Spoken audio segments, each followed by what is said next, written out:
Welcome everybody to Linux Academy. My name is Terry, and over this course we will be covering all things Linux, introduction to installation and setup. So let's talk about how Linux in general, and Ubuntu we'll be using as our sample distribution, but how Linux in general deals with files and directories. Much like Windows, files and directories are just that. Files exist inside of directories or folders so that they can be organized into either common categories or common locations. So libraries are in one set of directories, whereas executables are in another one. Unlike Windows, there is no such thing as a drive letter. Everything in Linux, including devices, is treated as either a directory or a file.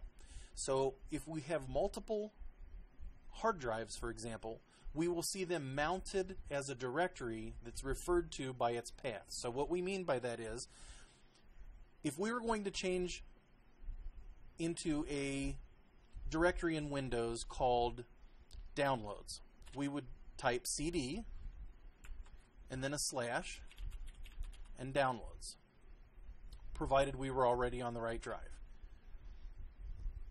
Now, in Linux, you'll notice that although that command succeeded, in most Linux distributions, that command would fail as an error. And the reason it would fail is because it's using the / when Linux uses backslashes.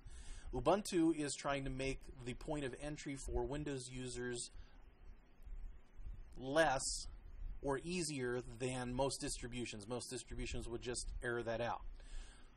So the commands cd for change directory, mkdir for make directory are similar. Delete is different. In Windows, that would delete a file. In Linux, it's rm for remove. Now, you don't have to use the command line. The command line is a powerful utility, but especially Ubuntu has spent a lot of time in making their file managers very easy to use, like Windows file managers are. So we can take things that are in our downloads directory simply by pointing and clicking, highlighting them, right-clicking on them, and menus come up. We can cut it, move it to another directory. We'll go into Documents, and we can paste it here. We can also add directories. So if we wanted to add the templates directory to our list of directories that we could get to, we can drag and drop it. We can also add it. Well, we're not connected to a network share. We can also cut it and restore it back to where it was.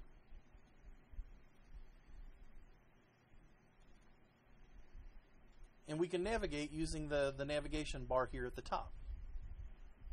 But all of those same things can be done using a set of command line shortcuts.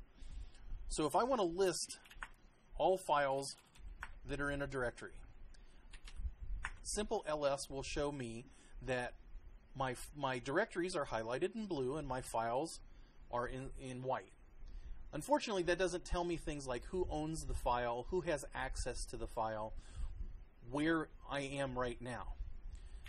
So if I type pwd, this will tell me the directory that I'm currently in, and this is my home directory, which means that I'm the only person on the system, no matter how many accounts there are, that has access to everything in this directory unless I tell it otherwise. So if I want to know what other items I can see on a file system, I pass command line parameters to the file system listing. And in this case, ls-al says, show me a detailed listing that tells me the file permissions and ownership for every file and directory in this directory. So for example, in the Documents directory, which is in home tcox, this directory is owned by tcox, which is me. It's also owned by the group tcox, and it's a directory, which is what the D stands for here. The owner, the first three permission items, read, write, execute, which means I can do anything to the files and folders that are in documents.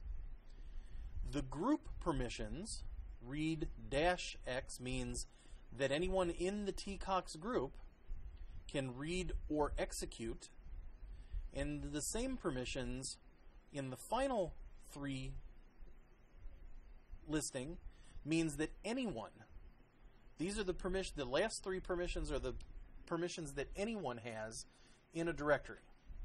So there are 9 parameters for every file and directory that tell you the first 3 is the owner permissions, the next 3 are the group permissions, the final 3 are everyone's permissions. So for example, in the ICE authority file here, as the owner, I can read and write. I can't even execute it. However, because I can write, I can change that ownership.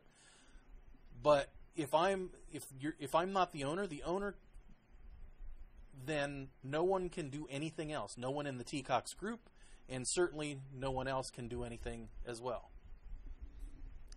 Those can be changed with a variety of commands called change mod, or modify the group permissions or the owner by doing a change owner. And those are commands that are beyond the scope of this particular video, but you have a great amount of control over who owns files, who can use files, who can even see files. So for example, from our last video, we have a test user called TCOX test. And if I log in as TCOX test, and I'm still in the home TCOX directory because I didn't change directory to the TCOX test home directory, and I try to, let's try to edit the ICE authority file. I can't even see the contents of it because the permission is denied, because I'm not the owner and there are no group or everyone permissions. Now if there is a file that has read permissions but not write permissions, so for example DMRC, I'm not the owner, so I can't write to it, but I can read. So if I do a vi on .dmrc, you'll see that I can see the contents of the file, but if I try to write anything to it, it'll tell me can't open the file for writing. And if I do a CD, logged in as TCOX test, you'll see it takes me directly to my home directory, where in this case I have access to everything. At the top of every directory listing in Linux, you'll see 2 entries, a dot and a dot dot. You'll see that the dot is owned by the same person who owns the current directory, because the dot is the shortcut for the current directory, whereas dot dot is the shortcut for the underlying directory or the parent directory, and that's always going to be owned by root. But everyone will have the ability to move into a parent directory. So even though I don't necessarily have write access to everything in home, I can at least view the files and directories that are in home. This is a very basic overview of how to traverse the file system and what files and folders look like in Linux. My name is Terry for Linux Academy, brought to you by Pinehead TV.